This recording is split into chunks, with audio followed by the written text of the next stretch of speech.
Well, we are back from Nitro Cross and the Mint 400. What an endeavor that was. I'll tell you what, Jesus. Mako Shark. You guys want to see some more about her? Well, let's show you. But first off, we'll go over a race recap, I guess, of how it all went down and what happened. And then we'll dive into showing you guys the new Mako Shark. So basically, we built this car in like 14 working days. We had the help of Sletten Engineering, Tim Sletten, who also does our motors. We use his cage kit because we haven't finished our cage kit yet, but we plan to finish that shortly here, Kevin and I. And then I had a pan that was already sandblasted and painted with Steelit, as well as a cab and fenders and some other things. We took this girl to the race and we showed up with a car that we had never tested except on the streets, driving it around town around here in Ramona. Some back roads, private roads, of course, private only roads. From there, the start of this kind of went relatively quickly. So let's move this out the way and dive into the cage kit. So the cage kit basically has everything you see in the front and in the back, minus a couple things that I added into here, but has a diagonal that comes all the way down to make this thing legal. As well as where your shock tubes would go, the down tubes to the top of the horns, and much more. So Tim makes this pretty easy. Seat mounts, no, that's up to you. Yeah, the front I decided to do something much different with. Let's pull these little hood pins. So weight was a big difference. This is the Traco hood pin mount setup. These Traco hood pins are legit. Let's see if I can do this with one hand because it is kind of tight. Hold on.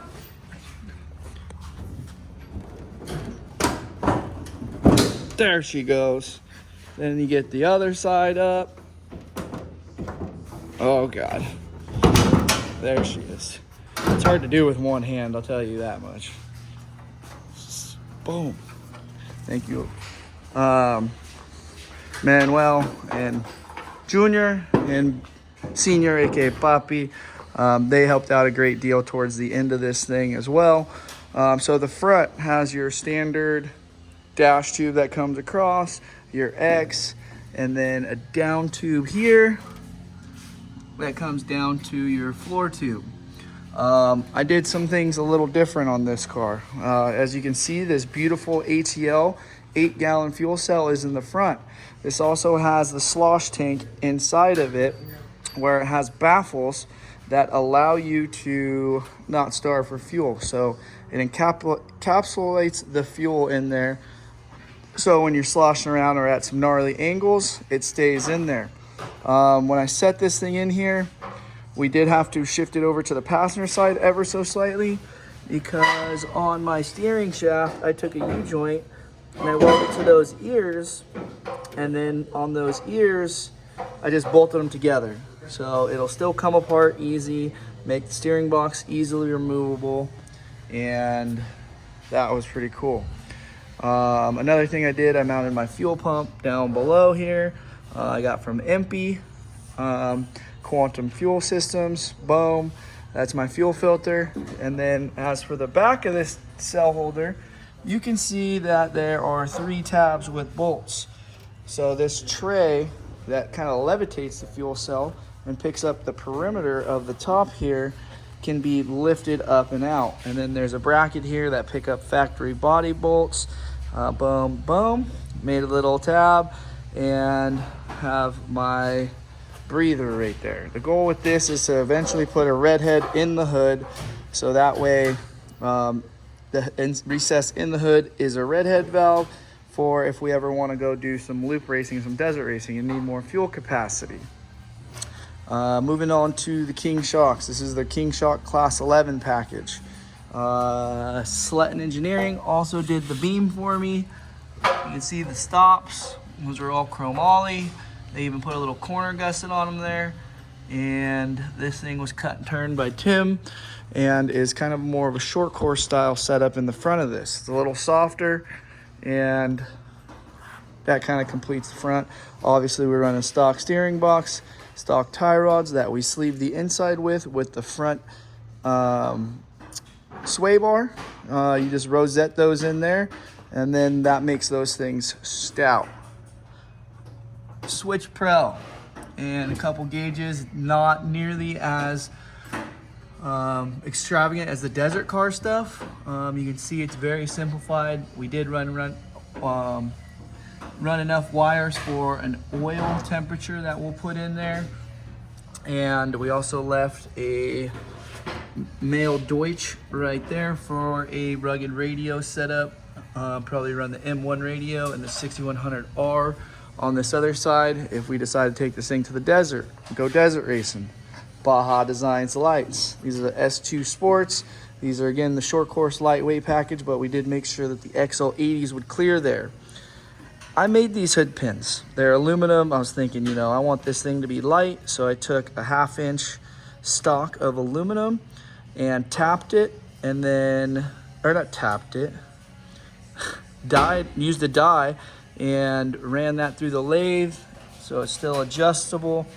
Drilled a hole through there with the hand, but then also turned down the tips. These are aluminum, and then turned down the tip, for the diameter to fit through the Traco hood pins, and drilled a hole for those little pins that were wired to the front hood. You can see the front right here. Takes the stock, kind of like a stock placement for another hole here, and I just TIG welded a 3/8 boss on there once I figured out my depth and the quick release pin that I needed. Front bumper comes off of the top of the front beam, and then we link the two brackets together from side to side and welded those on. If ever I got to replace this stuff, I'll probably slice it off somewhere right here and then put one of those 1-inch tube connectors in right there. Empi fenders, cut the buckets out, plasmid out a 9-inch circle, and tack welded those from the inside for the front fenders. Moving on to the interior before we get to the rear. While these guys are just absolutely crushing over here. Get that out the way. Interior, simple, clean, Empi dash. Nothing special. Did buttons, 2 buttons on the outsides, and then nut-serted 3 spots here where there's a little bit more weight. Should have probably just used all buttons, but whatever. It's clean. Switch Pro, 2 gauges, 2 warning lights, 1 oil, and 1 for the alternator. That way, if you throw a belt, you know that you're not cooling and your temperature is going to rise, because it's an air-cooled motor and your belt drives the alternator and the fan. Oil pressure, well, that's pretty self-explanatory. If you don't see that light come on, you're good. If it does come on, you're probably not going to be good for a while. Steering, another cool thing that I do is I bolt a plate to the bottom of the stock steering, blast a hole through it, so there's a 3/4 hole. Then my 3/4 steering shaft slides right through there. And another little trick to keep that thing from flexing is where your dash tube is, you weld the top of this flange to that, and that thing is robust. I do need to put those 3/4 inch collars on there though to prevent this from wanting to potentially slide or push forward and backwards. It just helps add a little more rigidity to it. PRP quick release. Oh man. These things are tight. Like, there's like hardly any slack on these things. But spline, easy peasy. If I can do this one-handed, it's not the easiest, I guess, but you get the idea. Just weld that thing on there and boom, it's clean. It goes on tight. The least amount of slack I've felt in one of these spline quick releases. Moving on to the pedals, straightforward. All stock stuff with Empi Master, dead pedal. huge recommendation just so you can be comfortable and give yourself something to brace. Something I did down here was I put one of these valves in. One, if ever you lose rear brakes, you can close that off and you should still be able to have front brakes. If you lose front brakes, you're screwed. But this also is my parking brake for when I load it up onto the big wedge trailer, so doesn't roll backwards if I'm loading this thing solo. Empi shifter and a battery kill switch right there. That's not from Empi, that's from K4 switches. Seat mounts, pretty standard. Just did a miter cut. Boom, boom, right there. Bolted in the PRP harness. These are the SFI 5.2 shred fast harness. So we did these both sides. These are also inventoried part at PRP to where you can go on their site, see the collab stuff between Shreddy and PRP, and purchase those. Moving on to the back.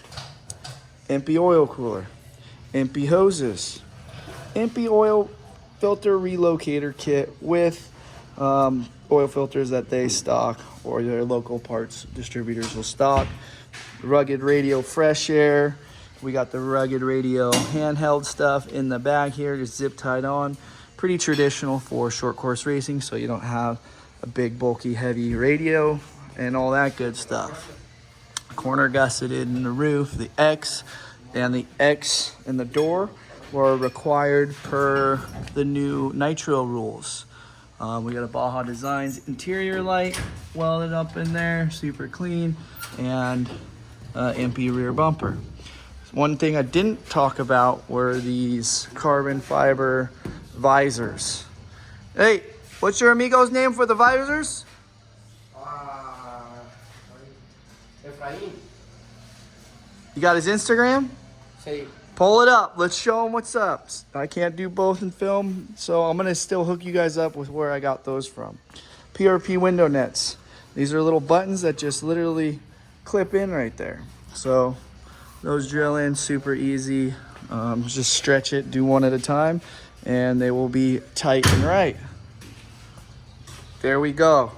For all the carbon fiber Volkswagen stuff, this dude has all the templates ready to go. Radical. Dude crushed it. One of my last minute things that I needed, and he came freaking through in a couple days. Moving on to the rear. All new Empi bushings and whatnot. Empi brake line kit that you can get from Empi with all the new clips, the soft lines, the master cylinders, the brake pads, the spring clips, the whole shebang, the whole 9 yards. Empi CV and axle kit. They have this complete kit, which is rad. All the new tubes, the Bowen tube, the mount, throttle cable tubes, Empi. Beautiful. These are, instead of them being a female 17 millimeter or whatever millimeter it is for the stock pivot bolts, Cartex sells these bolts, and I highly recommend them. Usually we'll have like another tab or something welded on here to be able to tie wire this or put a cotter pin through it, similar to like what we did with the Slug Shark, but that's pretty bitchin'. Those are just the little things, man. You can see the shock mount, it's all gusseted. This is all IMS chromoly, 1/8 inch. We don't want that stuff to move. You can kind of see now my shock mount up here. So I put a boss on the bottom of the tube, and then off of the boss, you can see on this side, I did another tab that picks up the outside. And then I did a tab on the inside, and then I did also a double shear with another gusset to link that tab together. You got your vertical coming up here, and then you can see the down kicker there, as well as another kicker to the mid rail. And that's pretty much it for the back, except for this Baja Designs small reverse or small tail light with brake light. Again, lightweight. I put it up high so that way if ever we want to go desert racing, we can put a spare right here in the back and spare tools and the whole shebang up behind the passenger seat. That way we don't have a big bulky firewall in there, which wasn't an issue with the Slug Shark, but just makes it a lot more accommodating with the cell up front. Do I have the volume I wish I had? No.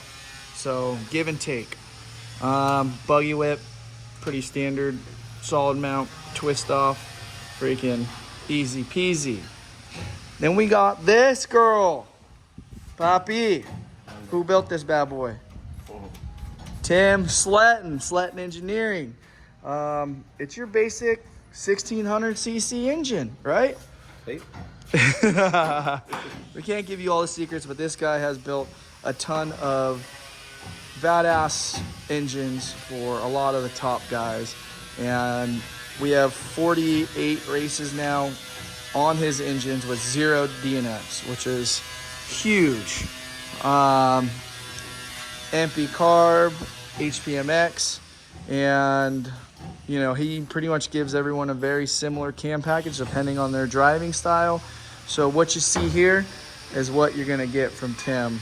No secrets there, just gotta make sure your right foot is pedal to the metal, baby.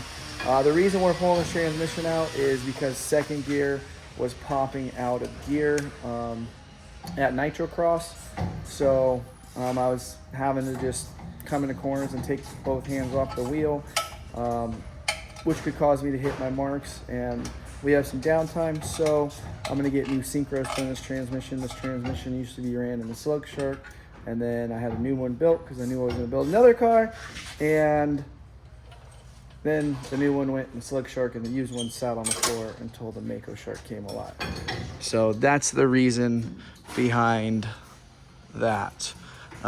Shark fin, mandatory, pulled it off the spare TT bug body up there. And this is Tiny Bot vinyl. So this vinyl is their purple lavender, super rad, easy to work with on the TT bug as well. Reflex auto wraps, they wrapped this girl for us. My boy Aaron, living easy, he with Shreddy, we did all of the logos, and all these people I have to thank so much for their involvement with the program and their support. And I'm sure I'm forgetting some, but they're probably on the back hatch or whatnot. The Slug Shark sounds damn good for a Volkswagen with the throat.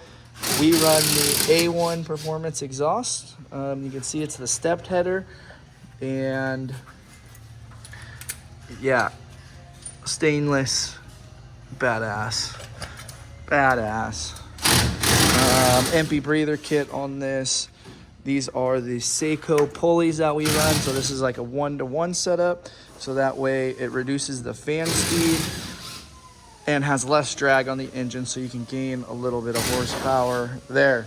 These Nerf bars were last minute because we put the car on scales and she was underweight. So the new rule book is 1,800 pounds. With the X's and everything for the Nitro Cross and all the short course stuff that we plan on doing. So we had to add weight, figured it's low and it could preserve this body if, you know, it starts coming to bumper cars. Full throttle battery, I placed right here down and low with the Kevin QMS tray.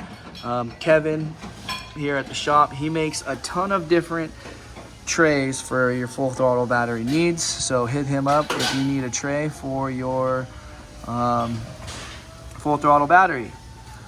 Under the passenger seat, let's see if I can get to it. Oh, yep, there it is. There's my Switch Pro brain. Decided to make the power cables as short as possible, so with the battery switch right there and the battery, everything's pretty short and it's very centralized, easy to get to, easy to work on, and so forth. Empi new door hinges, latches, striker plates. What else? What else am I forgetting, Poppy? New Empi shift couplers. I think that's what that's called. I don't know. It's the basics. This stuff isn't rocket science. Like, they make so many of these parts that make it easy to do everything from wheel studs to the top. I don't freaking know. Whatever. Call it what you call it, dude. But this is the Mako Shark. You guys get to see a little bit more of her. One other thing I forgot to show you guys. This rear bumper I did. So I wanted my rear bumper to be removable. I don't have a rear underbelly for a skid plate yet because I ran out of time. So I put a handful of bends in this tube since we don't have a tube roller here at this shop. Just put 5 bends in it, and then also did a little kicker out to support the outside. So now if it bends, it's not gonna, hopefully not gonna mess up my internal structural integrity, but give this thing a lot more strength side to side, because otherwise they bend right here and get pushed around when we're playing bumper cars. Trying not to play bumper cars. So you can see, prime example on this side. This fender was tucked all the way in. And then we straightened it out, and then it got peeled all the way back. So this thing did one of these front to backs, and she's still straight. Empi deck lid, or little hitches, flanges, bumper limits, whatever, dude. I'm tired. I've been talking way too much. So that's a look at the new Slug Shark. We took her to Nitro Cross. First session out, okay, we got a car on our hands, but it needed some more fine tuning, some more dialing in. So every time this car hit the track, we were changing things up. We showed up with something that I thought was going to be very close to what was, very competitive off the bat, but it always takes those fine tuning things. So every time this car hit the track, I was changing my setup from tire pressure, ride height.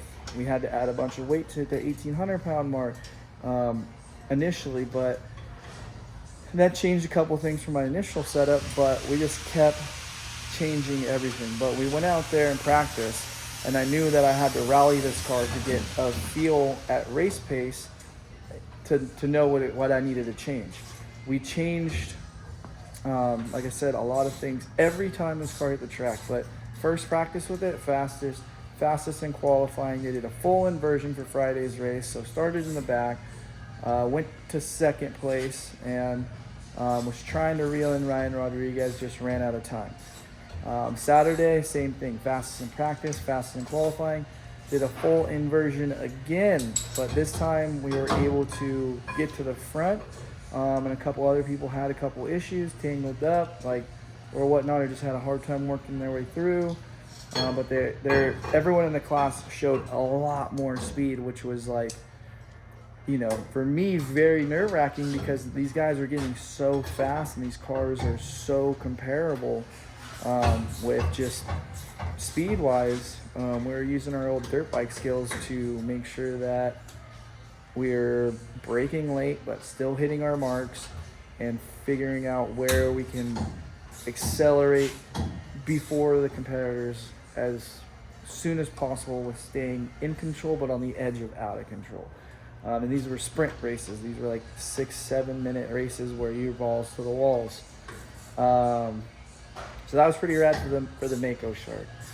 Going into the Mint 400, we did tech, contingency, all that stuff. Still had a few things to button up in Vegas, on the street, by Fremont Street, button up the Slug Shark. So the Slug Shark, what we did with that was, again, setup. Changed a couple things because the Mint 400 is rough as shit. This course was gnarly. You can see right here, class 10 car did get up into me. Not supposed to nerf an 11. I guess he didn't technically nerf me, but he kind of drove over me. So that sucks. And she came out unscathed, 0 issues. Only thing we had to do was stop and pit for fuel each lap, and then I had the boys adjust the compression on the adjusters off these King shocks, which made a huge difference as shock fade came into play, because you only have 5 3/4 of an inch of travel in the front of these things. So shock fade is a big deal. What else? Oh yeah, I had to make a sick custom little tie wire bracket for our little rod because the stock rod was MIA. So just threw some tie wire in there. No big deal. You can see the amount of rocks and shit in here. There's a ton more over there, but the seat's still stacked with them. Whole shebang. PRP Y strap. The front spare is in the front of this, which, you know, it's not a bad thing. We didn't have to use the spare, but that's why I think I'm going to put it in the back for the Mako. One last thing. This was also one thing that we had to address. I guess my hose clamps weren't tight because the clamps are still up there, but the shock reservoir was down there and it was arcing out the Switch Pro, because I have down on the bottom down there I have a bus bar where everything from the Switch Pro brain goes to the bus bar, and then on the other side of the terminal you can add things or remove things or branch things together for the same switch, etc. And that was arcing out on it, and it was getting beat up a little bit, as you can see right there. And I'll take that, because that was a clean run. We started out on the last row next to Idiot Racing, and we got him off the line, and then Kevin and I started trying to pick cars apart, pick cars off, like, because we want to set a pace to where, one, if we run into any issues, we know that we have a little bit of time and we don't have to play catch up, or we know how far we do have to play catch up, and or keep them in our dust for time with us starting on the last row. Worked our way up to first place. Clemente got a flat, and I guess he didn't bring a spare because he wanted to run light. So he got a flat in a really bad spot in the rear, and unfortunately that was a dude I was looking with to battle. Robles, AAA Racing, like, those guys were all fast in the beginning, but like I think by about mile 60 we were able to get out to the front and then just never look back. And at each pit, Gonzo, each remote pit, we had some people there and that were cheering us on, giving us updates and stuff, and I believe that we ended up winning Mint 400 by, I think, an hour and a half or something. I haven't even looked at the results. I don't know. We got up yesterday, got our trophy, and then hauled butt back home, got a couple things organized, and now we're here back on the grind. So there's nothing shy of work here. That's a quick little update and rundown on how our Nitro Cross and King of the Mint 400 worked out. Slug Shark was off a win for King of the Hammers. We'll have that edited up soon as well on the Shreddy Life YouTube channel. So until then, I'm gonna get my butt back to work because these guys have to get back to Ensenada. Papi and Junior come from Ensenada to help me for a few days at a time, and I take care of them, they take care of me, and it's a beautiful thing. I actually met them through the Hoonigans Scumbug Baja 1000 chase that Bad Daddy Brady and I built on their channel, and they went down there and needed a part. They met us at a taco shop the night before. Junior saw that we were there, so he shows up, introduces himself, says, we got hands, we got parts, we got people. If you need anything, let us know. And since then, the rest has been history, right? We met at a taco shop? Yeah, I remember. Like 5 years ago? 6 years ago? Since then, these bugs have brought us together, and it shows that teamwork makes the dream work, and yeah, together we can do this. You can do this too with your people, no doubt about it. It just takes time and effort, man. Time, effort, materials, and a little bit of knowledge. If this helps one person, I'm stoked. If you watch this whole thing, you know the drill. Please like it and comment. If you got questions, I'll do my best to try and answer. But I got my hands full, so every once in a while I'll go through there and try to help out where I can. Until then, you know what they say. That's racing, baby. Let's go. Keep the beast alive. You. They're not stoked. They're in the groove right now. God dang.